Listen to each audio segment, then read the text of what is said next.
இது என்ன சொல்ல விரும்புறேன்னா, நம்ம ஒரு தலை நிமிர் காலத்துல வாழ்ந்துட்டு இருக்கோம் அப்படின்னு சொல்ல வரேன். தமிழ்நாட பொறுத்தவரைக்கும் தலை நிமிர் காலத்துல வாழ்ந்துட்டு இருக்கோம். ஏன்னா, மாணவர்களாகிய உங்களுக்கு நெறைய விஷயம் தமிழ்நாட்ட பத்தி தெரியல. தெரியாது. அத நான் ஒண்ணு ஒண்ணா சொல்லலான்னு இருக்கேன். இந்தியாவோட மொத்த உற்பத்தி திறன்ல, இண்டஸ்ட்ரியல் அவுட்புட்ல தமிழ்நாடு 10%. அதாவது 28 மாநிலங்கள் இருக்கக்கூடிய ஒரு நாட்டுல, ஒரே ஒரு மாநிலமான தமிழ்நாடு 11% இண்டஸ்ட்ரியல் அவுட்புட். இந்தியால இருக்கக்கூடிய மொத்த ஃபேக்டரிஸ் இந்தியால இருக்கக்கூடிய மொத்த ஃபேக்டரிஸ்ல 17% தமிழ்நாட்டுல இருக்கு. அது உங்களுக்கு எத்தனை பேருக்கு தெரியும்னு தெரியல. ஆம், இந்தியாவிலே வளர்ந்த மாநிலம் எது அப்படின்னு கேட்டீங்கன்னா தமிழ்நாடு. நம்பர் 1 மாநிலம் தமிழ்நாடு. நம்ம எல்லாம் அப்கோர்ஸ் நீங்க எனக்கு தட்டுற கிளாப்ஸ் இல்ல. இது நமக்கு நாமே தட்டிக்கிற கிளாப்ஸ். தமிழ்நாட்டுக்காக தட்டிக்கிற கிளாப்ஸ் ஆக்சுவலா. அதே மாதிரி நம்மள இண்டஸ்ட்ரியல் ஒர்க் ஃபோர்ஸும் நாம தான் நம்பர் 1ல இருக்கோம். ஆனா ஜென்ரலா பொது வெளியில பாத்தீங்கன்னா தமிழ்நாடு இந்த அளவுக்கு ஒரு உயர்ந்த நிலையில இருக்கு அப்படிங்கிற புரிதல், எஸ்பெஷலி மாணவர்களுக்கு அந்த புரிதல் ரொம்ப கம்மியா இருக்கு. இது ஒரு எக்ஸாம்பிளுக்கு சொல்ல வந்தேன். இந்தியாவில் தயாரிக்கிற மொத்த லெதர்ல 30% தமிழ்நாட்டுல மாத்திரமே உருவாகுது. 30%. ஓகேங்களா? ஆட்டோமொபைல் இண்டஸ்ட்ரி 25% ஆஃப் மொத்த ஆட்டோமொபைல் தமிழ்நாட்டுல மாத்திரமே உருவாகுது.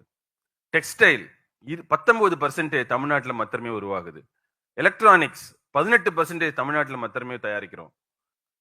Machineries, heavy machineries 15%. இதெல்லாம் நான் சொல்லல. யூனியன் கவர்மெண்ட்ல இருக்கக்கூடிய வெப்சைட்ல இருந்து எடுத்தது, மினிஸ்ட்ரியில இருந்து எடுத்தது.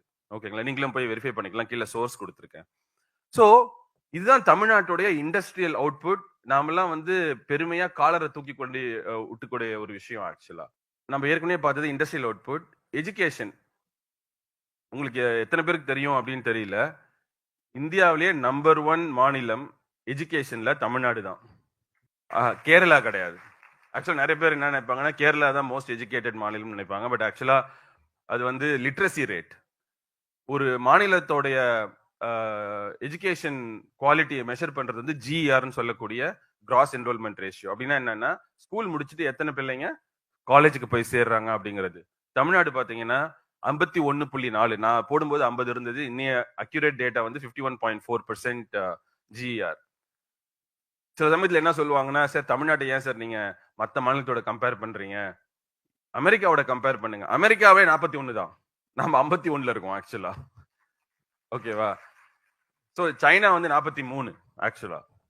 சோ சைனா அமெரிக்காவை விட நம்ம பீட் பண்ணி தமிழ்நாடு நம்பர் 1 மாநிலமா இருக்கு எஜுகேஷன்ல. நம்ம ஃபர்ஸ்ட் இண்டஸ்ட்ரி பார்த்தோம், which is economy. Second education. இது ஆக்சுவலா எப்படி நம்ம பண்ணோம் அப்படின்னு கேட்டீங்கன்னா, தமிழ்நாட்டுல மாத்திரம் ஏன் இது தமிழ்நாட்டுல மாத்திரம் இப்படி இருக்கு? இந்தியாவோட ஆவரேஜ் 26. நாம 51.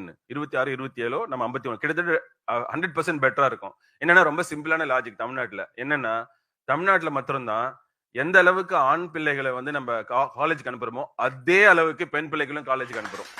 வேற எதுவுமே கிடையாது. சீக்ரெட் ஆஃப் சக்சஸ் என்னன்னா, ஏன்னா ஒரு பாப்புலேஷன்ல 50% விமன் இருக்காங்க. அவங்களும் ஈக்குவல் நம்பர் ஆஃப் மென் மாதிரி அவங்களும் காலேஜுக்கு போயிட்டாங்கன்னா ஆட்டோமேட்டிக்கா உங்களுக்கு ஜிஆர் இன்க்ரீஸ் ஆயிடும். மத்த ஸ்டேட்ல இன்னும் அது நடக்கல அப்படின்னு நினைச்சு போகும்போது மனசுக்கு ரொம்ப கஷ்டமா இருக்கு இல்லையா? தமிழ்நாட்டுல மத்தவங்க அது நடந்திருக்கு, வேற எங்கேயுமே நடக்கல. அது ரொம்ப ரொம்ப முக்கியமா நீங்க கவனிச்சுக்க வேண்டிய விஷயம் ஆக்சுவலா. அதுதான் டிராவிடியன் மாடல் கூட முதலமைச்சர் சொன்னது. ஓகேங்களா? அடுத்தது ஹெல்த் கேர். ஃபர்ஸ்ட் என்ன பார்த்தோம்? இண்டஸ்ட்ரியல் அவுட்புட் பார்த்தோம். செகண்ட் எஜுகேஷன் பார்த்தோம். மூணாவது ஹெல்த் கேர்.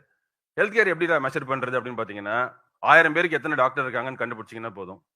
தமிழ்நாட்டுல மாத்திரம் 250 பேருக்கு ஒரு டாக்டர் இருக்காங்க.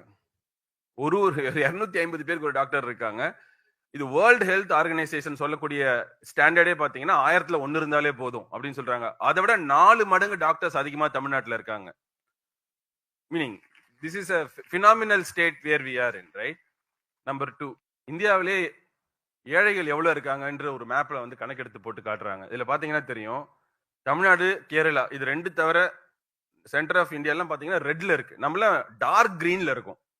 இந்த 4.9% கூட நான் கணக்கிட்டு நம்ம ஆளுங்கெல்லாம் நம்ம ஏழைன்னு சொல்லி சில சலுகைகளை வாங்குறதுக்காக போட்ட நம்பர்னு நினைக்கிறேன். கரெக்டா எடுத்தீங்கன்னா நம்ம கிட்டத்தட்ட 0ல இருப்போம் ஆக்சுவலா.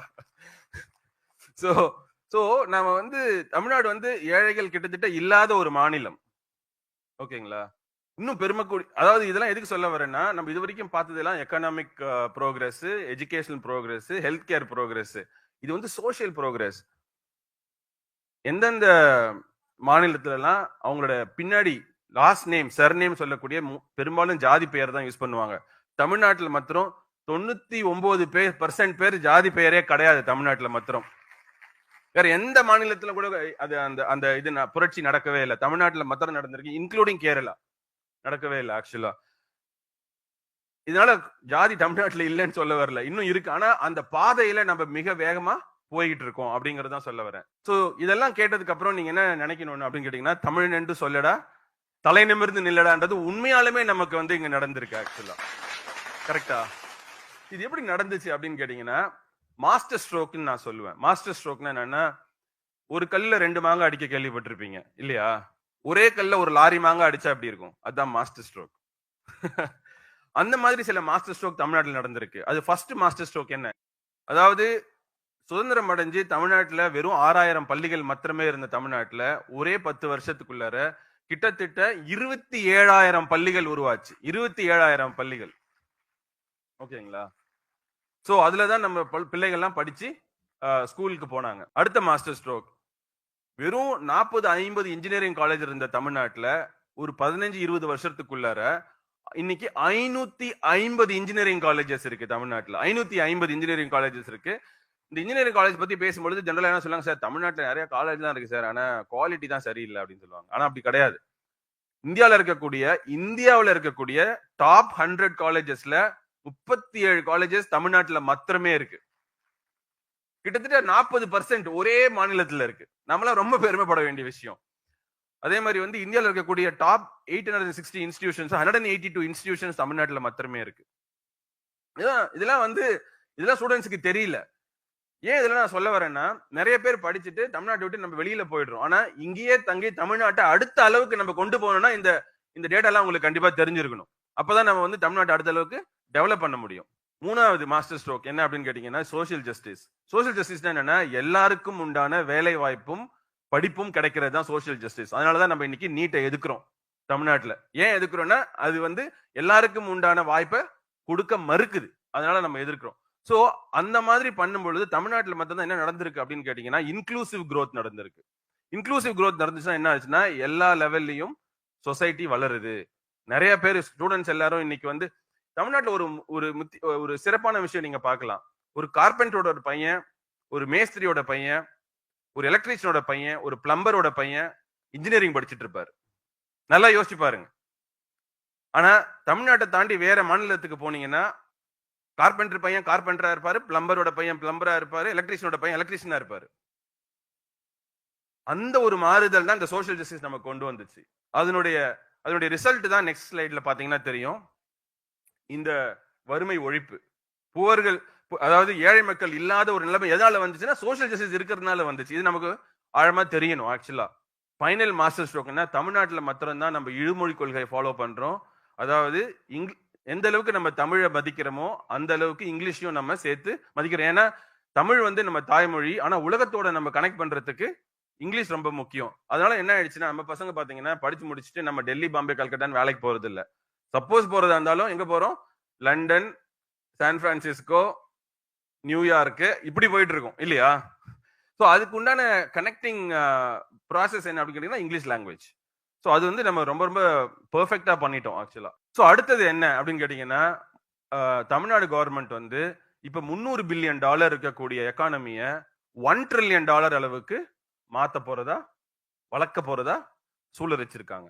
அப்படின்னா என்னன்னு கேட்டீங்கன்னா, இப்போதைக்கு நம்மளுடைய எக்கானமியோட சைஸ் வந்து 22 லட்சம் கோடி. அதை வந்து 75 லட்சம் கோடியா மாத்தணும் அப்படிங்கிறது தான் நம்மளுடைய குறிக்கோள். இது வந்து ஒரு சாதாரண இலக்கு இல்ல, தானா நடந்துராது அப்படின்றதுக்காக தான் இதை சொல்ல வரேன். இப்ப இருக்கிற குரோத் வந்து 10% அளவுக்கு தான் இருக்கு. ஆனா கிட்டத்தட்ட 15% அளவுக்கு வளரணும். அப்படின்னா என்னன்னா 40% இன்க்ரீஸ் ஆகணும். ஆனா மாத்திரம்தான் அந்த எக்கானமி $1 trillion அடைய முடியும். இது ஒரு சாதாரண இலக்கே கிடையாது. அது பண்ணணும்னா, இது வரைக்கும் நம்ம 4 மாஸ்டர் ஸ்ட்ரோக் பண்ணோம் இல்லையா தமிழ்நாட்டுல. we have to do the 5th master stroke. அந்த 5th மாஸ்டர் ஸ்ட்ரோக் பண்ணா மாத்திரம்தான் அந்த $1 trillion எக்கானமியை நம்மளால அடைய முடியும். அதுதான் மாஸ் ஆண்டர்பிரினர்ஷிப். நீங்க எல்லாம் வந்து வேலை தேடி அலையும் இளைஞர்களா மாறக்கூடாது. வேலைகளை உருவாக்கி உங்க கதவை மத்தவங்க தட்டுற மாதிரியான ஒரு சிச்சுவேஷனை நீங்க கிரியேட் பண்ணணும். அது பண்ணறதுக்கு தான் நீங்க எல்லாம் ஆண்டர்பிரினர்ஷிப் ஒரு ட்ராக்க, ஒரு சீரியஸ் கரியர் ஆப்ஷனா யோசிக்கணும். அது ரொம்ப ரொம்ப முக்கியம். அதுதான் 5th மாஸ்டர் ஸ்ட்ரோக். தமிழ்நாடு வந்து அடுத்த லெவலுக்கு அந்த $1 trillion எக்கானமி நம்ம அச்சீவ் பண்ணணும்னா நம்ம 5th மாஸ்டர் ஸ்ட்ரோக் பண்ணி ஆகணும். That is nothing but mass entrepreneurship நோக்கி நீங்க எல்லாம் பயணிக்கணும். அது பண்ணீங்கன்னா இந்த லீவ் எ லெகசின்னு சொன்னால இந்த 3வது லெவல் 3 அந்த லீவ் எ லெகசி நடக்கும். லீவ் லெகசி என்னன்னா தமிழ்ல சொல்லுவாங்க 4 பேருக்கு பயனுள்ள மாதிரி இருக்கிறது. அதான் லீவ் எ லெகசி. வேற ஒண்ணுமே கிடையாது. அந்த 4 பேருக்கு பயனுள்ள மாதிரி இருக்கிறதுனா என்ன அப்படின்னு கேட்டீங்கன்னா நீங்க சம்பாரிச்சு நீங்க சந்தோஷமா இருக்கிறது இல்ல. நீங்க ஒரு தொழிலை உருவாக்கி உங்களுடைய பிசினஸ்ல ஒரு 20 பேர் 30 பேர் 5 பேர் 10 பேருக்கு வந்து வேலை வாய்ப்பை கொடுத்தீங்கன்னா அந்த 4 பேருக்கு பயனுள்ள மாதிரி இருக்க முடியும். அப்படி இருந்தீங்கன்னா you leave a legacy. Because அந்த 4 பேர் வந்து உங்களை கடைசி வரைக்கும் ஞாபகம் வச்சிருப்பாங்க. அதோட மாத்திரம் இல்ல, நீங்க மிக சிறப்பா அதை பண்ணீங்கன்னா நாங்க ஒரு சர்வே எடுத்தோம். தமிழ்நாடு வந்து சிறப்பாகக்கூடிய பிராண்ட்ஸ் என்னென்னு சொல்லிட்டு ஒரு 150 பிராண்ட்ஸ் இருக்கு. அதுல பாத்தீங்கன்னா இப்போ ஒரு சக்தி மசாலா, ஆச்சி மசாலா, ஆவின் பால், அப்புறம் நேச்சுரல்ஸ், கெவின் கேர், எங்க கம்பெனி, சோஹோ, இந்த மாதிரி நிறைய கம்பெனிஸ் இருக்கு. அதெல்லாம் பிராண்ட்ஸ். அந்த பிராண்ட்ஸ் எல்லாம் அந்த மேப்ல போட்டிருக்கோம். இந்த மாதிரி ஒரு பிராண்டை நீங்க உருவாக்குறது தான் உங்களோட குறிக்கோளா இருக்கணும். அப்படி இருந்துச்சுன்னா நீங்க தமிழ்நாட்டுக்கு மாத்திரம் இல்ல, உங்க சுற்றுப்புற சூழலுக்கு மாத்திரம் இல்ல, உங்க சமூகத்துக்கு மாத்திரம் இல்ல, உங்க பேரண்ட்ஸுக்கு மாத்திரம் இல்ல, எல்லாருக்கும் ஒரு சிறந்த மாணவரா வருவீங்க அப்படின்னு சொல்லி வாய்ப்பளித்தமைக்கு நன்றி கூறி விடைபெறுகிறேன். நன்றி, வணக்கம்.